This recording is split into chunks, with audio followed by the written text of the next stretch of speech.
So I wanted to talk about something that hit me today um, when I was walking outside, and it's about the Enneagram 6, and it's about um, the deep insecurity that lies inside the Enneagram 6.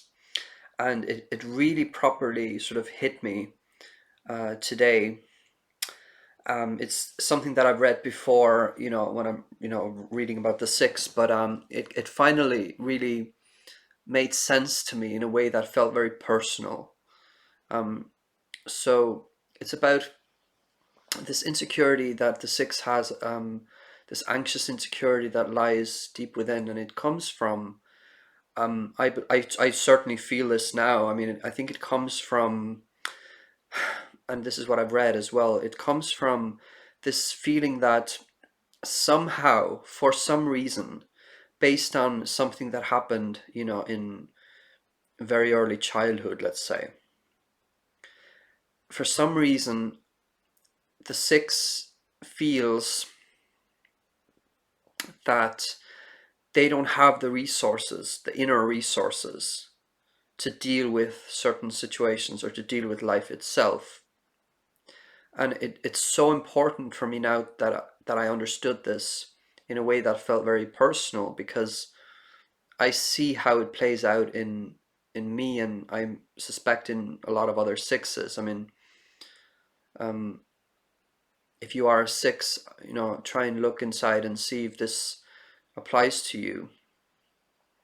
And see how this applies to you. Like, see how you feel in certain situations when you feel that you don't have the inner resources to deal with life. And so what happens is that the 6 um, can sometimes project this fear onto the world, so project it outward. So it can take the shape of looking for help, looking for guidance all the time, looking for um, someone to tell you that, yes, this is okay, this is fine, reassurance, looking for a second opinion, third opinion, fourth opinion. Um, it's about looking for that security.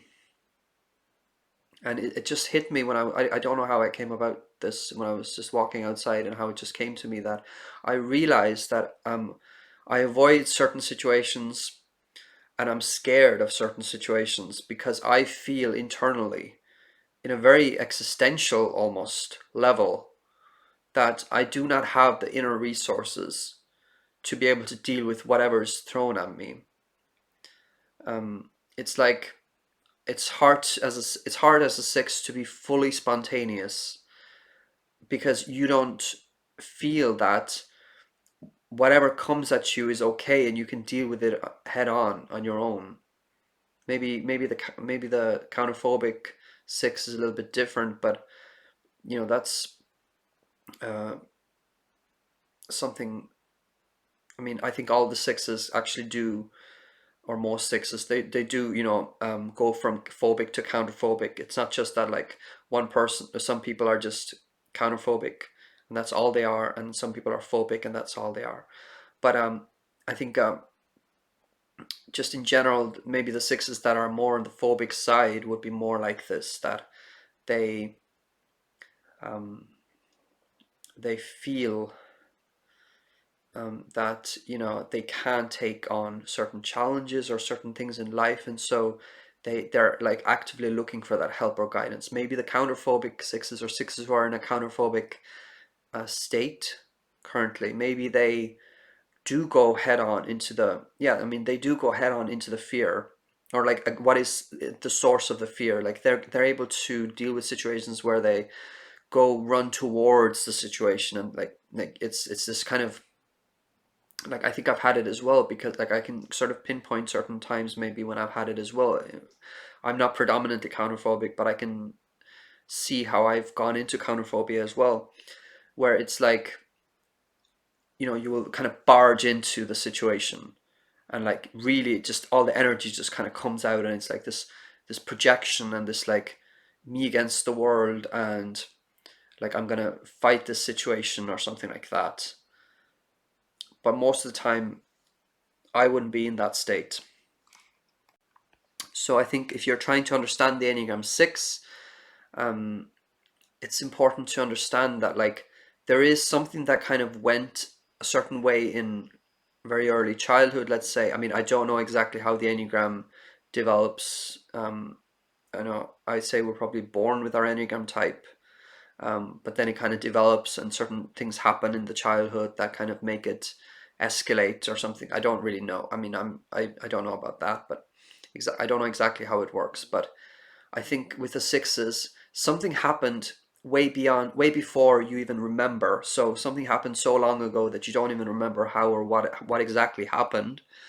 But something happened where you lost that inner guidance, or like that feeling that you can take on anything, and sort of it's like there's you know there's this fluctuation. There can be this fluctuation as well, where sometimes you feel that you can take on things. The six can be very brave, courageous, taking on challenges, but there's like a fluctuation. So the other side of that is that they can also be very scared, and they can be very timid, and just feel like there's something missing inside, where um, they don't have the ability to for some reason they feel that they don't have the ability to face certain things, and so it's almost like it's easier to just ask for help, or ask for guidance, or project it onto the external world or other people in some way. And also it might be easier to avoid certain situations. So certainly I realized this today when I was thinking about this, that sometimes it's easier for me to kind of just avoid situations. It's that connection to nine as well. And I do have nine in the trifix as well.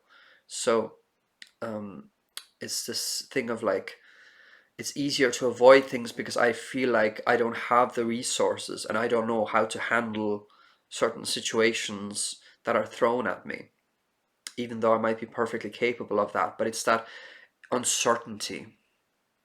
And it doesn't mean that I'm never spontaneous, but there's an element where it's like it's easier almost to be certain, or to want to be certain, and to not act unless you're certain about something.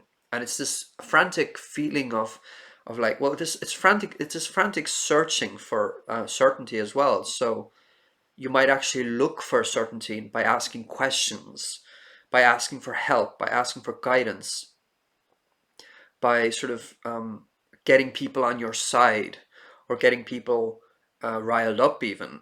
So there's like something that is in the sixth where they're trying to find their own inner sense of security and certainty, but the way they do it is sort of, it can be just projecting this fear onto the world, by maybe like riling people up, or trying to get them to be on your side, or trying to maybe get them to oppose you, or something like that as well. Like they can be like argumentative as well.